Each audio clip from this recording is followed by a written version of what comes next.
Hello everyone, this is doctor Abdal. So हम linear algebra की playlist बना रहे हैं जिसमें हम काफ़ी सारे टॉपिक ऑलरेडी कवर कर चुके हैं। तो हमने लास्ट वीडियो में लीनियर ट्रांसफॉर्मेशन कवर करा था और भी हम इससे पहले काफ़ी सारे टॉपिक कवर कर चुके हैं। तो आज का हमारा टॉपिक है matrix representation of linear transformation. तो इसमें बेसिकली आपको किसी भी चीज़ की रिक्वायरमेंट नहीं है। इवन अगर लीनियर ट्रांसफॉर्मेशन की हल्की सी डेफिनेशन भी आपको पता है तो हम ये टॉपिक इजीली कवर कर सकते हैं।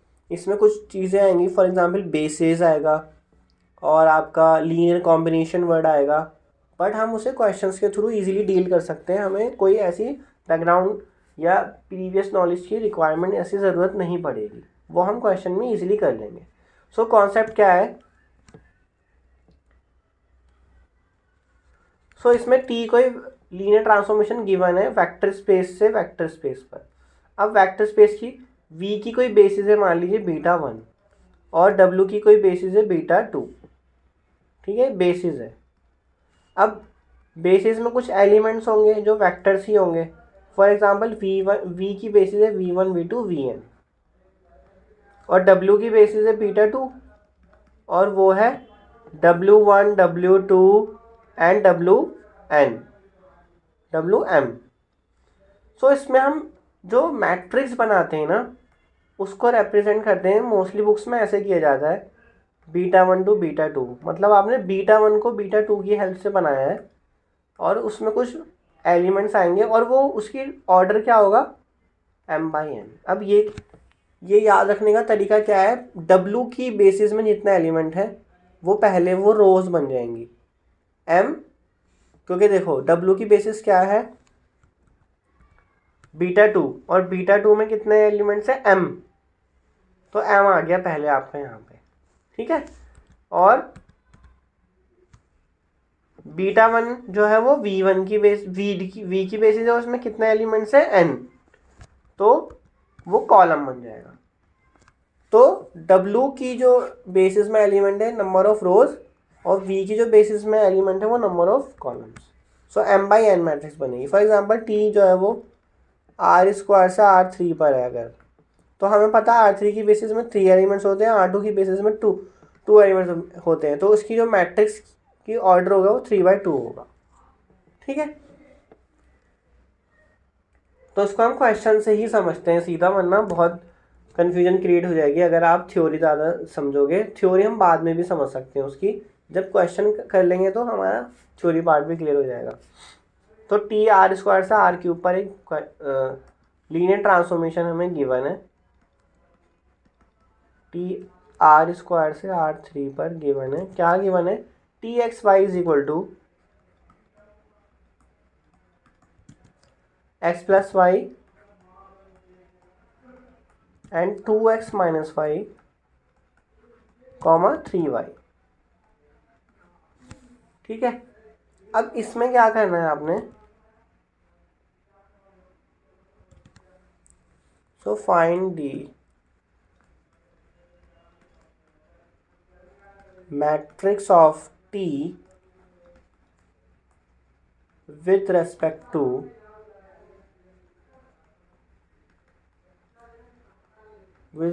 to the basis of r square denoted by beta 1। अब जो हम बेसिस ले रहे हैं क्या लेना है, 1001। देखो आर स्क्वायर की बेसिस जो हमने यहाँ पे ली है, क्वेश्चन में इसलिए लिख के दिखा रहा हूँ आपको पूरा कि आर स्क्वायर की बेसिस में 2 टपल्स ही आएंगे। आर स्क्वायर में 2 टपल्स होते हैं क्योंकि, एंड r3 मतलब बेसिस है। तो ये पूरा सेंटेंस क्या चल रहा है, find the matrix of t with respect to the basis of r square and r3 denoted by beta 2। अब r3 की बेसिस क्या ली है इन्होंने, 100010। अब r3 क्या होता है, r3 में 3 टपल्स का कलेक्शन होता है, तो ये 3 टपल्स हैं सारे, 0,0,1। अब ये जो 2 बेसिस मैंने लिखी है ना, इनको स्टैंडर्ड ऑर्डर्ड बेसिस भी बोलते हैं, यहाँ पे जो लिखी गई हैं। इसके अलावा भी हम बहुत सारी बेसिस ले सकते हैं। तो जो स्टैंडर्ड ऑर्डर बेसिस का कॉन्सेप्ट है ना, वो बहुत यूज़ होता है आगे जब हम कंपोजिशन ऑफ लीनियर ट्रांसफॉर्मेशन निकालते हैं या inverse of a linear transformation निकालते हैं। तो हम एक बार ये वाला टॉपिक क्लियर हो जाए तो हम वाला भी इजीली कर लेंगे। वहाँ पे स्टैंडर्ड ऑर्डर बेसिस का बहुत ज़्यादा यूज़ होता है। ठीक है, अब आप कर इस क्वेश्चन को हम स्टार्ट करते हैं। अब देखो क्या करना है, टी आर स्क्वायर से स्टार्ट होता है, टी आर स्क्वायर उसका डोमेन है। अब आर स्क्वायर की बेसिस क्या दे रखी है आपको, यहाँ पे ये दे रखी है 10 और 01। तो आपको क्या करना है, टी को बेसिस के एलिमेंट पर अप्लाई करना है। ये है फर्स्ट एलिमेंट, और याद रखना जो उसको ऑर्डर दे रखा है आपको वही अप्लाई करना है उसी ऑर्डर में। ऐसा नहीं करना कि आपने पहले ये वाला उठा लिया। आपको जो सेट में फर्स्ट दे रखा है, क्योंकि फर्स्ट 10 दे रखा तो आपको 10 ही लेना है। अब T10 देखते हैं क्या आएगा। ये क्या करता है, टी हम लीनियर ट्रांसफॉर्मेशन के ऑलरेडी वीडियो बना चुके हैं, उसमें हम देख चुके हैं कि लीनियर ट्रांसफॉर्मेशन जब वर्क करता है तो हमें उसको जैसे गिवन होता है वैसे ही यूज़ करना होता है। तो ये क्या कर रहा है, फर्स्ट और सेकंड को जो है ना यहाँ पे ऐड कर रहा है, और यहाँ पे क्या कर रहा है, फर्स्ट का 2 टाइम्स कर रहा है और सब्ट्रैक्ट कर रहा है सेकंड 2x - y, और थर्ड में क्या कर रहा है, सेकंड का 2 टाइम्स कर रहा है। मतलब देखो, अगर आपको नहीं क्लियर हो रहा, यहाँ पे क्या हो रहा है, x और y ऐड हो रहा है, मतलब ये फर्स्ट है ये सेकंड है। अब यहाँ पे क्या हो रहा है, फर्स्ट का 2 टाइम्स माइनस सेकंड, और यहाँ पे क्या हो रहा है, सेकंड का 3 टाइम्स। सो यहाँ पे करते हैं x + y, मतलब फर्स्ट और सेकंड का एडिशन, फर्स्ट का 2 टाइम्स माइनस 0 और 3 टाइम्स इंटू 0, तो 3 टाइम्स इंटू 0, तो 0 ही तो रहेगा, 1 2 0। ठीक है यहाँ तक। अब हमें इसको क्या करना है, जो हमारे पास ये एलिमेंट आया 1 2 0, हमें ना उसको इस बेसिस के लीनियर कॉम्बिनेशन में लिखना है। लीनियर कॉम्बिनेशन में लिखने का मतलब है, जो इसमें ये 3 वेक्टर्स गिवन है ना आपको, 1 0 0 0 1 0 और 0 0 1, इनके लीनियर कॉम्बिनेशन में लिखना है। लीनियर कॉम्बिनेशन देखो कैसे लिखा जाता है, हमें कुछ स्केलर्स उठाने होते हैं, a into first basis element, b into second basis element, plus c into third basis element. कौन सी बेसिस यूज कर रहे हैं, बीटा टू किसकी बेसिस है, वो R3 की बेसिस है। मतलब कि हम टी अप्लाई करते हैं डोमेन की एलिमेंट्स पे, और जो अप्लाई करने के बाद हमारे पास एलिमेंट बना उसको हम किसके लीनियर कॉम्बिनेशन में लिखते हैं, जो रेंज का स्पेस है। ठीक है, तो ये क्या बनेगा, a, 0, 0, हमने a से मल्टीप्लाई कर दिया, 0, b, 0 प्लस 0, 0, c। सो इनको ऐड कर दोगे तो a फर्स्ट वाला फर्स्ट से ऐड हो रहा है, देखो यहाँ पे a 0 से हो रहा है, फिर 0 से हो रहा है। ठीक है, यहाँ पे फिर सेकंड 0 b से होगा और फिर b 0 से होगा, तो क्या हो जाएगा, ये b, और ये 0 0 से फिर c से, तो ये हो जाएगा c। तो आपका ABC आ गया। ये क्या आ गया, ये वाला एलिमेंट इसके इक्वल आ गया। मतलब है 1 2 0 इज इक्वल टू ABC। तो यहाँ से हम सीधा नहीं बोल सकते कि a इज इक्वल टू 1 है, कंपेयर करना है just, b is equal to 2 और c इज इक्वल टू 0। ठीक है यहाँ तक। तो हमारी जो मैट्रिक्स बनेगी ना, मैं आपको मैट्रिक्स यहाँ लिख देता हूँ, टी मैट्रिक्स, उसको हम इस तरह से डिनोट करते हैं। तो उसका फर्स्ट कॉलम क्या बनेगा, a, b और c। ठीक है ना, a की वैल्यू 1, b की वैल्यू 2, c की वैल्यू 0। अब क्या करेंगे नेक्स्ट, t को अप्लाई करेंगे किस पर, जो β1 दे रखा है ना, β1 का जो सेकंड एलिमेंट है 0 1, इस पर अप्लाई करेंगे। तो T0 1, तो क्या होगा वो बताओ, सोचो थोड़ा सा, T किस तरह से बिहेव करता है, टी क्वेश्चन में हमें ऊपर गिवन है ना, टी क्या करता है, फर्स्ट और सेकंड का addition, x plus y, 2x minus y और 3y, x प्लस वाई, ठीक है ना, फर्स्ट x है और सेकंड y है। या अगर ये भी नहीं समझ आ रहा तो आप क्या करो, सिंपल करते हैं इसको और भी, ठीक है ना। टी एक्स वाई हमें क्या दे रखा है क्वेश्चन में, फिर से यहाँ लिख के दिखा रहा हूँ मैं आपको, x प्लस वाई दे रखा है, 2x minus Y and 3y। आपने क्या करना है, इसको x को 0 पुट करना है, y को 1 पुट करना है। तो कर दो, कैसे होगा, यहाँ पे x को 0, y को 1, x को 0 इसमें और y को 1, क्या हो जाएगा, -1, और y को 1 करना है तो 3 इंटू, तो ये बन गया आपका 1 - 1 3, ठीक है। अब इसको क्या करना है, हमें लीनियर कॉम्बिनेशन में लिखना है, किसके, जो दूसरी बीटा 2 बेसिस गिवन है। तो इसका लीनियर कॉम्बिनेशन आपको पता ही है क्या होता है, a into 1 0 0 plus b into 0 1 0 plus c into 0 0 1। अब a को मल्टीप्लाई करोगे, मैं एक एक स्टेप लिख रहा हूँ इस वाले क्वेश्चन में ताकि आपको ज़्यादा क्लियर हो। तो c सबसे मल्टीप्लाई हो जाएगा, तो 0 0 से मल्टीप्लाई हो तो 0 0 ही रहेगा, और 1 से हो तो c हो गया। अब इन तीनों को हम ऐड करेंगे तो क्या होता है, फर्स्ट कोऑर्डिनेट फर्स्ट से ऐड होता है, तो a प्लस 0 और 0 plus b plus 0 is b and 0 plus c is c। अब ये किसके इक्वल आया है, इसके, means 1 - 1 3 is equal to A B C. तो यहाँ से a की वैल्यू क्या आ गई, कंपेयर करके 1, b की वैल्यू -1, c की वैल्यू 3।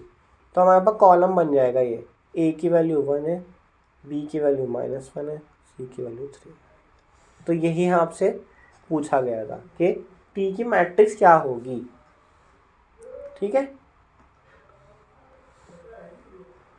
अब देखो मैंने एक चीज़ और क्या बताई थी, इसकी डायमेंशन, इसकी बेसिस में कितने एलिमेंट्स हैं, 3, और इसकी बेसिस में कितने एलिमेंट्स हैं, 2 3 2। तो अगर आपको अपना आंसर वेरीफाई करना है कि आपने जो मैट्रिक्स बनाई है वो सही बनाई है, उसका ऑर्डर सही आ रहा है, तो आप इस तरह से भी देख सकते हो, ठीक है। तो बस आपका आंसर आ गया। तो नेक्स्ट क्वेश्चन करते हैं हम। तो ये वाला क्वेश्चन करते हैं, टी R3 से R3 पे लिया गया है इसमें।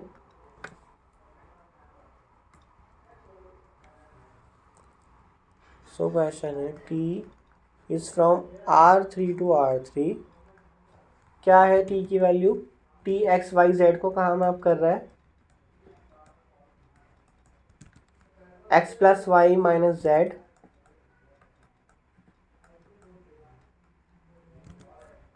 X plus y plus Z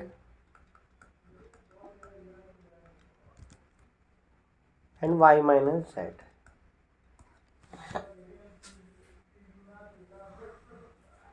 अब बेसिस क्या दे रखी है, अब इसमें आपको सिर्फ एक ही बेसिस दे रखी है, find matrix representation of the linear transformation T with respect to the ordered basis. So find matrix of T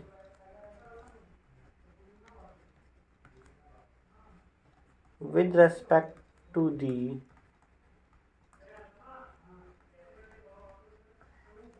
ordered basis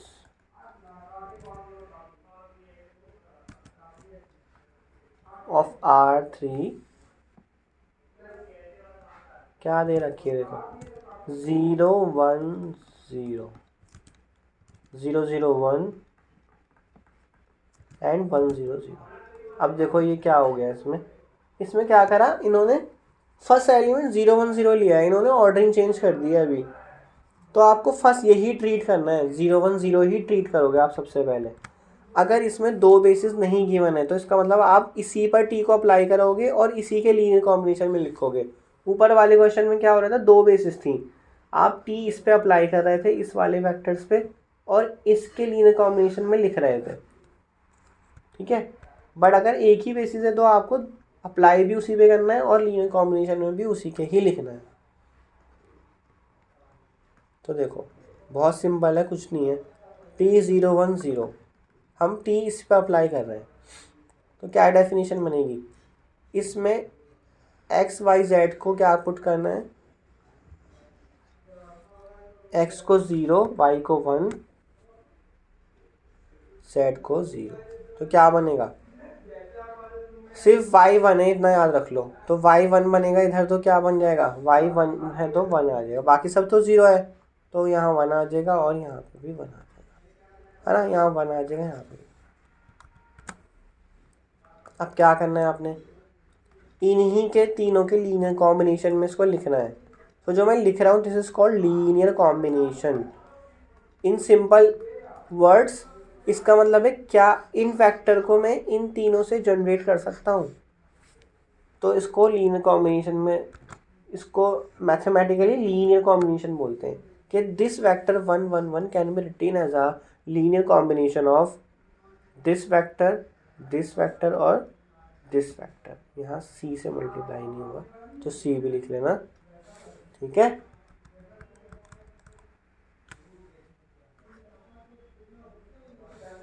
तो करते हैं इसको। अब ए अंदर मल्टीप्लाई हो जाएगा, बी अंदर मल्टीप्लाई हो जाएगा और सी भी अंदर मल्टीप्लाई हो जाएगा। तो इसको ऐड करोगे तो क्या बनेगा, फर्स्ट कोऑर्डिनेट क्या है 0 0 एंड सी, तो ये आ गया सी। सेकंड कोऑर्डिनेट क्या है a 0 0 एंड थर्ड कोऑर्डिनेट क्या है 0 b 0, तो क्या हो जाएगा ये b। So this implies 1 1 1 is equal to this, so this implies c is equal to 1, a is equal to 1 and b is equal to 1। So जो इसकी मैट्रिक्स बनेगी ना t की, वो क्या बनेगी, आप भी लास्ट में लिखना है, ये मैं साइड में लिख के दिखा रहा हूँ। ए की वैल्यू ए बी सी ही, आपको हमेशा ऑर्डर इसका ये रखना है ए बी सी। सो ए की वैल्यू 1, बी की भी वैल्यू 1 और सी की भी वैल्यू 1। अब नेक्स्ट,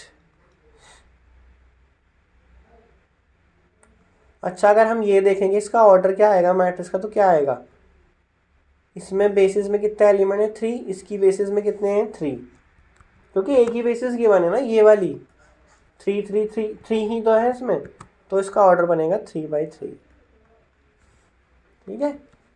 अब हम बेसिस का जो सेकेंड एलिमेंट है 0 0 1, इस पे टी अप्लाई करेंगे। 0 0 1 इसका मतलब है एक्स की वैल्यू 0 पुट करनी है, वाई की वैल्यू 0, जेड की वैल्यू 1। कहाँ पे, यहाँ पे जो टी हमें गिवन है ऊपर, तो पुट करते हैं एक्स की वैल्यू, इसमें एक्स वाई 0 है याद रखना और जेड की वैल्यू 1 है, तो जेड की वैल्यू 1 है तो -1 1 एंड -1। अब इसको लीनियर कॉम्बिनेशन में लिखना है फिर से, 0 1 0 प्लस बी इंटू 0 0 1 प्लस सी इंटू 1 0 0। अब मैं डायरेक्टली यहाँ पे लिख रहा हूँ, ये क्या आ रहा था, इसकी वैल्यू आ रही थी CAB, so this implies CAB is equal to -1 1 -1, तो दिस इम्प्लाइज C की वैल्यू -1 आ गई, A की वैल्यू 1 आ गई एंड B की वैल्यू -1 आ गई। तो आप क्या रखोगे, सबसे पहले A की वैल्यू 1 है, B की वैल्यू -1 और C की वैल्यू -1 है। अब थर्ड एलिमेंट क्या है बेसिस का 1 0 0, इस पे मैं टी अप्लाई करूँगा, T 1 0 0। कैसे आएगा ये बताओ, टी की डेफिनेशन क्या थी, मतलब मुझे क्या करना है, सिर्फ x को 1 पुट करना है इसमें, तो x को 1 पुट करूँगा तो 1 1 और यहाँ x है ही नहीं तो ये 0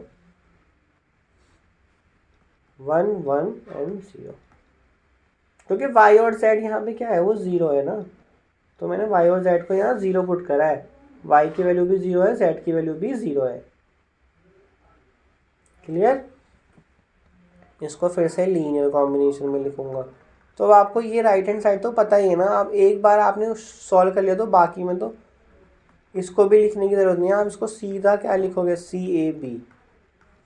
तो कंपेयर करके देख लो, C की वैल्यू क्या आ जाएगी एक स्टेप और लिख लो, क्या है, CAB is equal to what, ये इसके इक्वल है, ये इक्वल में चल रहा है ना सब कुछ, यहाँ पे सब इक्वल में चल रहा है, तो ये आ गया 1 1 0।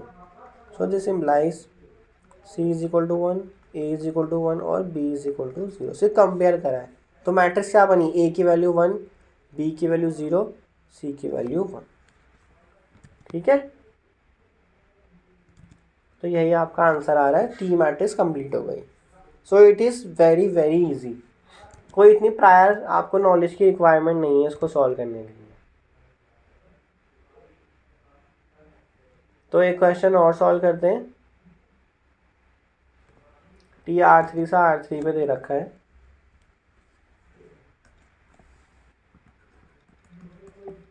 T is from R3 to R3, x plus y minus z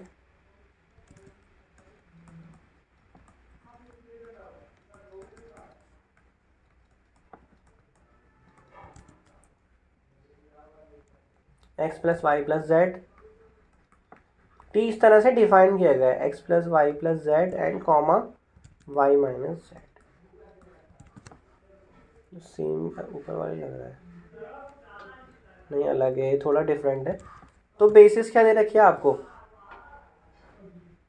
1 0 0 1 1 0 1 0 0 1 1 0 and 1 1 1। ठीक है, अगर आपको एक ही बेसिस दे रखी है ना, तो आपको बस उसी पे अप्लाई करना है और उसी की रिप्रेजेंटेशन में लिखना है। अगर मान लो आपको एक और बेसिस दे दी थी, तो आपको फिर दूसरे वाले के लीनियर कॉम्बिनेशन में लिखना होता, इस पर अप्लाई करना होता और दूसरे वाले के लीनियर कॉम्बिनेशन में लिखना होता। तो करते हैं इसको सॉल्व। सो फर्स्ट पे अप्लाई होगा T1 0 0, क्या होगा, x को 1 पुट करना है और y को 0 z को 0।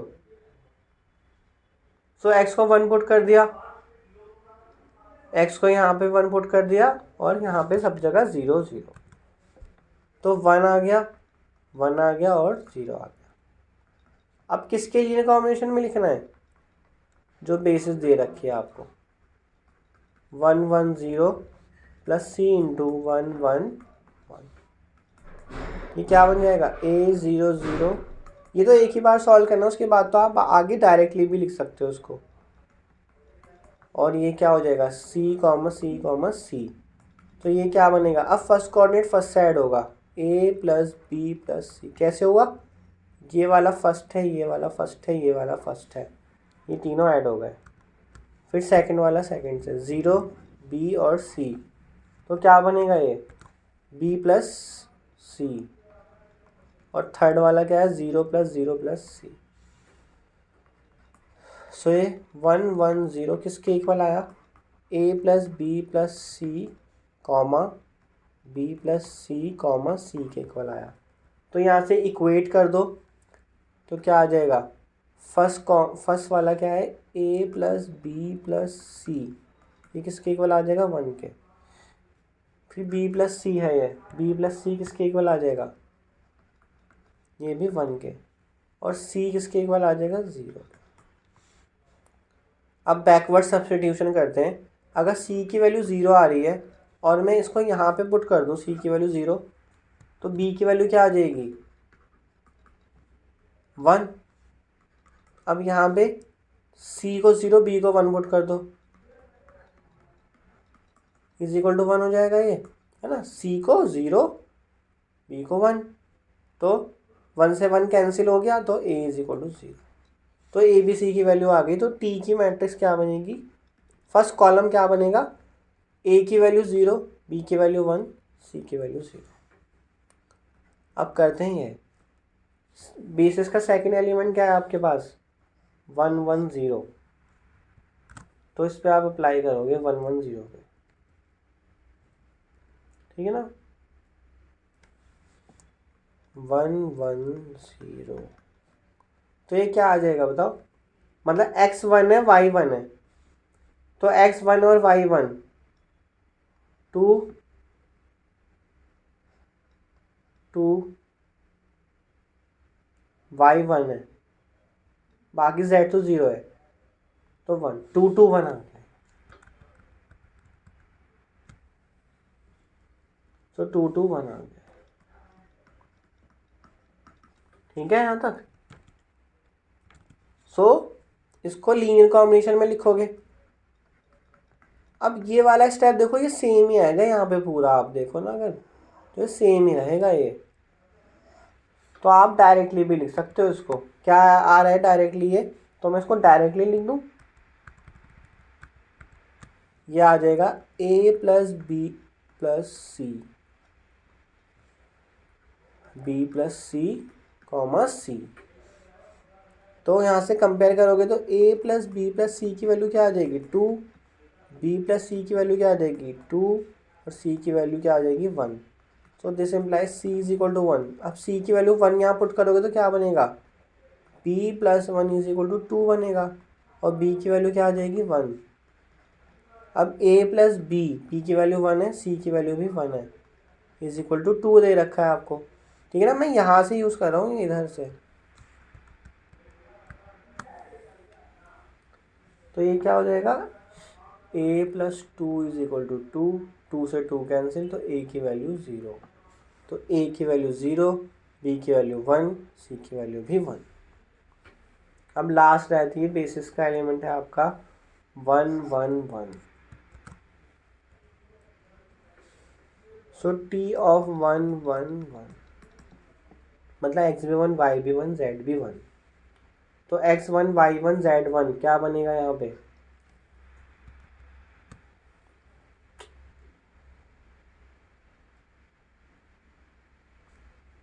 2 माइनस 1 इज 1 3, क्योंकि तीनों 1 है, और y माइनस जेड मतलब y1 है z1 है 0, तो 1 3 0 बन गया है।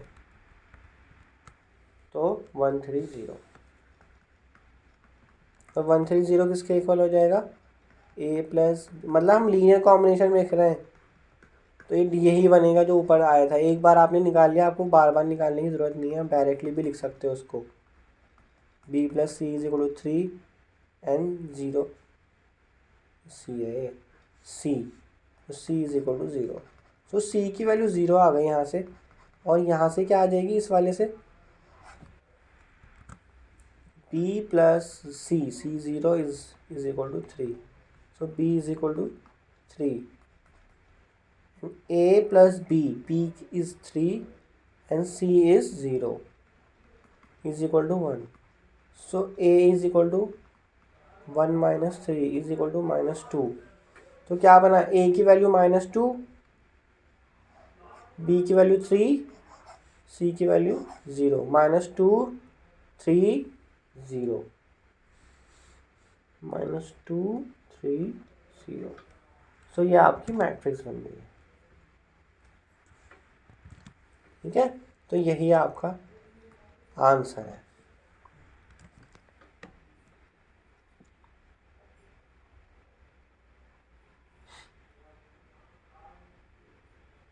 सो ये वाला क्वेश्चन देखते हैं 2x minus y x plus 4y। Question और देखते हैं। तो टी आर स्क्वायर से आर स्क्वायर पर गिवन है आपको, और कैसे सॉल्व करा हुआ है T x y is equal to 2x minus y comma x plus 4y। Basis क्या है 1 1 2 1।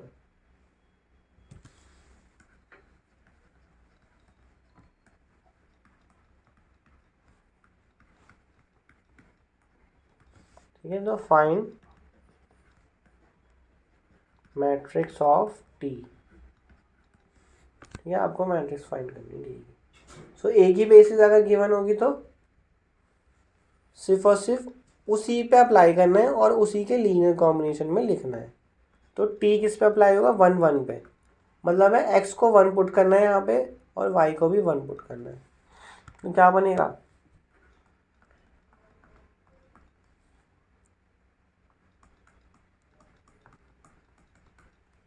2 - 1 = 1 5।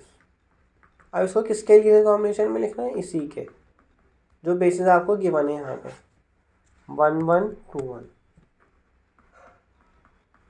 तो क्या बनेगा, ये ए मल्टीप्लाई हो गया A comma A plus 2b comma B, तो ये हो जाएगा A plus 2b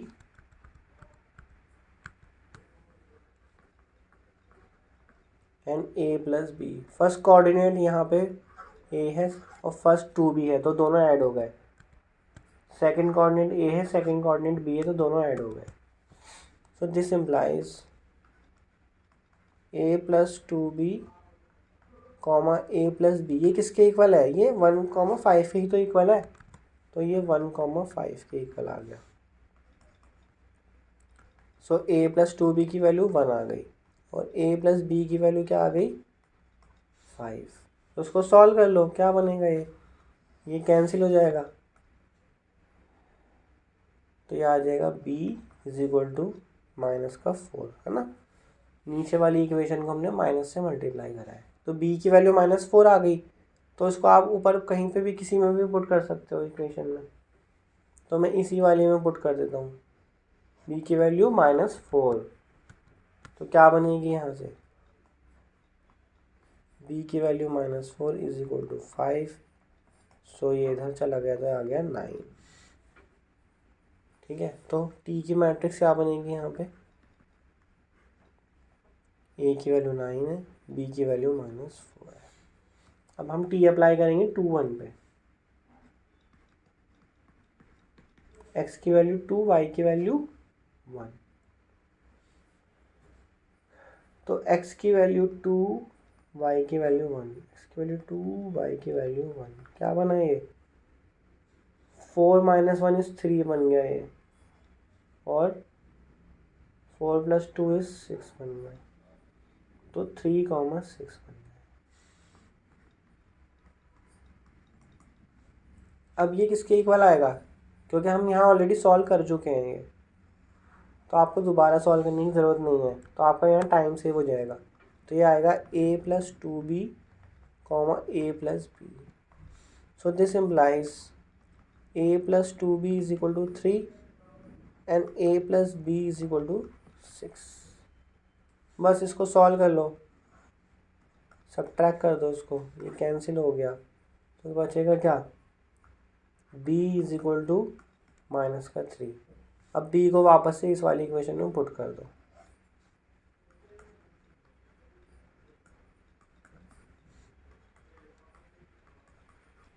so a की वैल्यू 9, b की वैल्यू -3, 9 एंड माइनस, तो ये आपका आंसर है।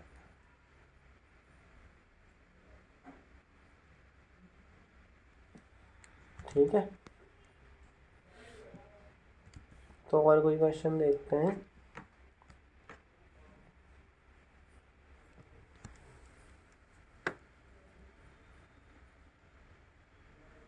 ये वाला देखते हैं क्वेश्चन।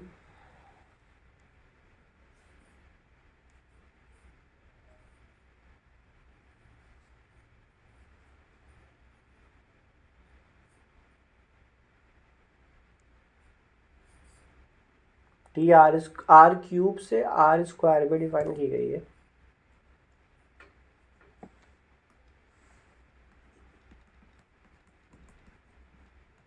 r क्यूब से r स्क्वायर पर कैसे डिफाइन की गई है, एग्जाम्पल 2.5.1 देख रहा हूँ मैं। सो कैसे कह रहा है, इसको XYZ में ही लिख देते हैं, XYZ में आसानी से हो जाता है ये इक्वल आ जाएगा आपका x + y and 2z - x, 2z - x। ठीक है, बेसिस क्या दे रखी है,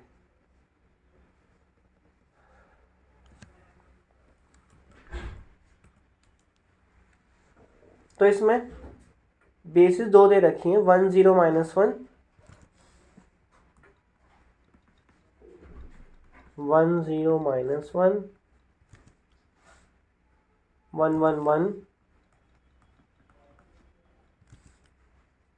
एंड 1 0 0। ये बेसिस किसकी है, ये R3 की बेसिस है, ठीक है।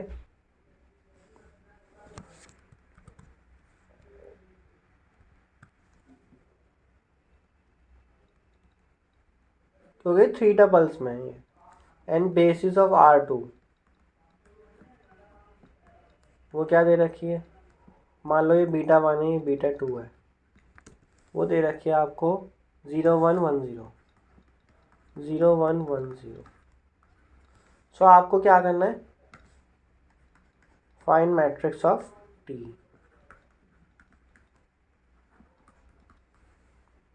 तो करते हैं सॉल्व इसको।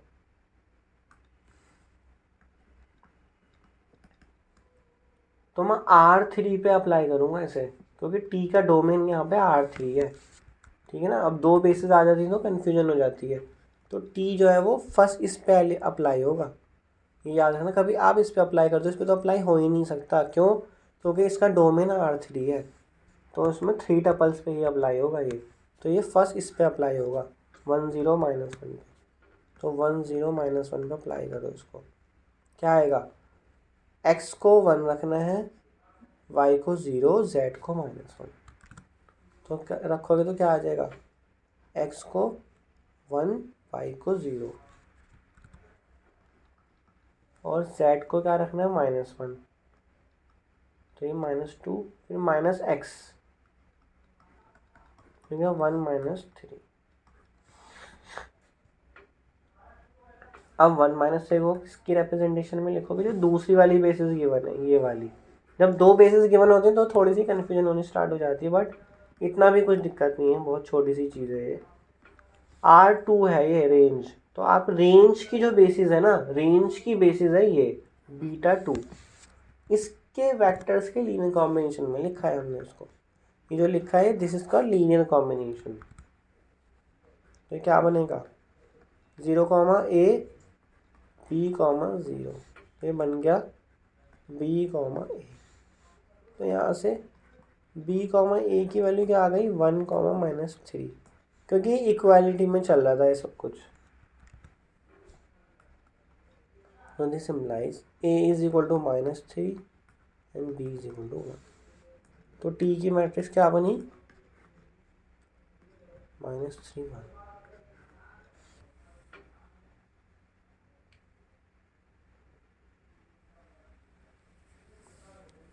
इसकी डायमेंशन ऑर्डर क्या आएगा, इसकी बेसिस में कितने एलिमेंट्स हैं, 2, और इसकी बेसिस में कितने एलिमेंट्स हैं, 3, तो ये आएगा 2 × 3। तो t को अप्लाई करते हैं दोबारा, t 1 1 1, इस ये मतलब बेसिस का सेकेंड एलिमेंट है ये, इस पर अप्लाई करा तो x की वैल्यू 1, y की वैल्यू 1, यहाँ पे पुट कर दो बस, तीनों 1 1 1 है, 2 2 -1 इज 1।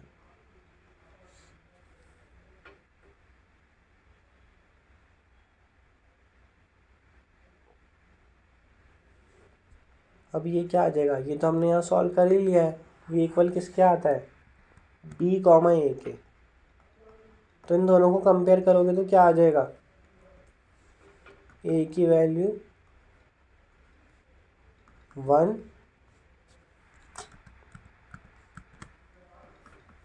एंड b की वैल्यू 2, तो a की वैल्यू 1, b की वैल्यू 2, और बेसिस का लास्ट एलिमेंट क्या दे रखा है यहाँ पे, 1 0 0, इस पे अप्लाई होगा डोमेन की बेसिस पे, 1 0 0, ठीक है। मतलब x को यहाँ पे 1 पुट करना है, जैसे y को 0, z को 0, x को 1 पुट करोगे तो 1, -1 आ जाएगा। एक्स को 1 पुट करना है ना, बाकी तो सब 0 है, तो 1 कॉमा -1 ही तो आएगा ये।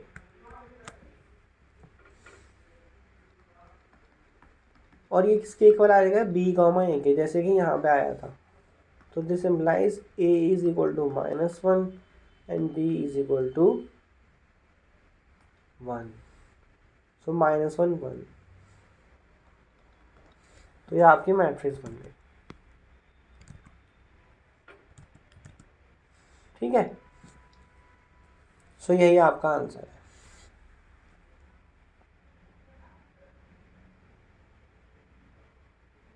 तो आई होप इतने क्वेश्चंस इनफ है, आपको मैट्रिक्स रिप्रेजेंटेशन बनानी आ गई होगी।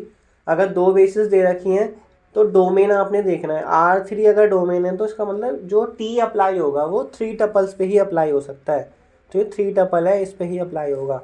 और अगर एक बेसिस दे रखी है तो फिर तो कोई कन्फ्यूजन ही नहीं है, उसी पे अप्लाई करना है। और जो फाइनल एलिमेंट बनता है T अप्लाई करने के बाद, जैसे T अप्लाई हुआ यहाँ इस पर, और अप्लाई होने के बाद आया 1 2 1 -2 -1, और सॉल्व हो गया, ये बन गया 1 -3। तो फिर हम लीनियर कॉम्बिनेशन में लिखते हैं रेंज की बेसिस के एलिमेंट्स में।